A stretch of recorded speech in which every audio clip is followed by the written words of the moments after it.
Assalamualaikum warahmatullahi wabarakatuh. Perkenalkan, nama saya Arumsari dari kelas akuntansi B dengan NIM 3403180051. Di sini saya akan sedikit memaparkan mengenai materi biaya, rugi, dan pengakuan biaya. Yang pertama, biaya. Biaya merupakan aliran keluar aset atau penyerapan aset lainnya pada suatu entitas atau penimbulan kewajiban entitas tersebut, atau kombinasi keduanya, dari penyerahan atau produksi barang, pemberian atau penyerahan jasa, atau kegiatan lain yang membentuk operasi sentral atau utama dan berlanjut dari entitas tersebut. Karakteristik biaya berdasarkan definisi.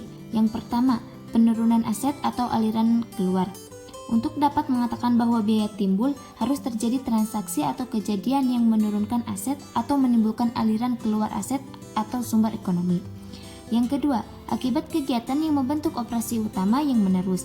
Tidak semua penurunan atau konsumsi aset membentuk biaya. Agar menjadi biaya konsumsi tersebut harus berkaitan dengan kegiatan utama atau sentral kesatuan usaha. Yang dimaksud dengan kegiatan utama adalah kegiatan menciptakan pendapatan atau laba yang didepresiasi dalam kegiatan produksi atau pengiriman barang atau penyerahan pelaksanaan jasa. Yang kedua, rugi. Rugi adalah penurunan dalam ekuitas atau aset bersih yang berasal dari transaksi periferial atau insidental suatu entitas dan dari semua transaksi atau kejadian atau keadaan lain yang mempengaruhi entitas tersebut kecuali penurunan sebagai akibat dari biaya atau distribusi oleh pemilik. Adapun 4 sumber rugi. Yang pertama, periferial dan insidental, di mana penjualan investasi, aset tetap, dan utang obligasi sebelum jatuh tempo. Yang kedua, transfer non timbal balik, di mana pencurian dan pembayaran ganti rugi dari kekalahan tuntutan.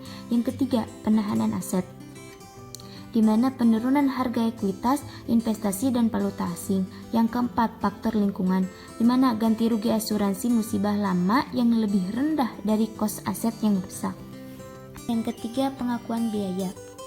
Kriteria pengakuan yaitu apa yang harus dipenuhi agar penurunan nilai aset yang memenuhi definisi biaya atau rugi dapat diakui. Adapun kriteria pengakuan biaya, yang pertama, pemanfaatan, di mana biaya diakui bila mana manfaat ekonomi telah dikonsumsi dalam rangka penyerahan barang atau jasa untuk mendatangkan pendapatan. Yang kedua, pelenyapan, bila mana manfaat ekonomi masa yang akan datang telah lenyap. Mungkin itu saja yang dapat saya sampaikan.